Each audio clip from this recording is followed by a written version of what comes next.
Minta tolong saat dirazia polisi, pria di Musirawas rupanya bawa sajam. Satlantas Polres Musirawas Mura Polda Sumsel mengamankan terduga pelaku pemilik senjata tajam sajam jenis pisau dan samurai. Pelaku adalah IP 31, warga Kelurahan Marga Mulia, Kecamatan Lubuk Linggau Selatan 2, Kota Lubuk Linggau. Pelaku diamankan Satlantas Polres Musirawas Mura pada Jumat tanggal 8 Desember tahun 2023 siang sekira pukul 14.30 WIB di Jalan Lintas Sumatera, Linsum, tepatnya di Desa Pedang Kecamatan Muara Beliti. Kapolres Musirawas, AKBP Danu Agus Purnomo melalui Kasih Humas, Ibtu Herdiansyah mengatakan, pelaku diamankan saat mengendarai sepeda motornya di Linsum Desa Pedang. Ironisnya saat akan digeledah, pelaku sempat melakukan perlawanan terhadap petugas dengan cara mencabut samurai. Namun, aksi pelaku dapat dicegah dan pelaku berhasil dibekuk. Kasih Humas menjelaskan,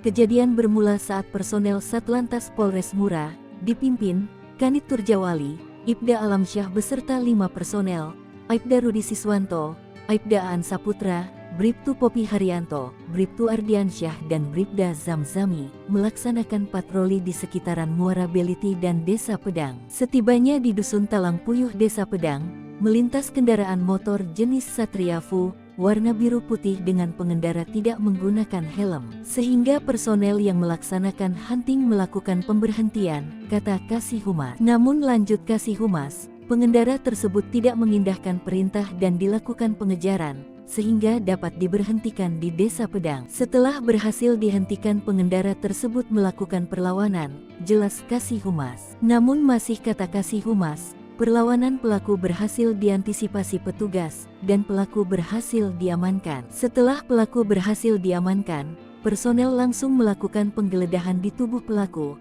dan ditemukan 2 buah pisau. Saat itu, pelaku sempat mencabut 1 buah pisau yang panjang, tetapi personel berhasil merampas dan pengendara diamankan ke Mapolres Mura, ungkap Kasih Humas. Lebih lanjut Kasih Humas menjelaskan, setelah dilakukan pendalaman perkara oleh penyidik Satreskrim Polres Mura, dan ditetapkan sebagai tersangka. Ditetapkannya pelaku sebagai tersangka, lantaran cukup barang bukti yakni, sebilah senjata tajam jenis pisau bersarungkan besi dan sebilah sajam jenis pisau bergagang kayu bersarungkan kayu. Namun, saat ini masih dilakukan pendalaman perkara, sejauh mana keterlibatan tersangka dengan sajam, tutup Kasih Humas.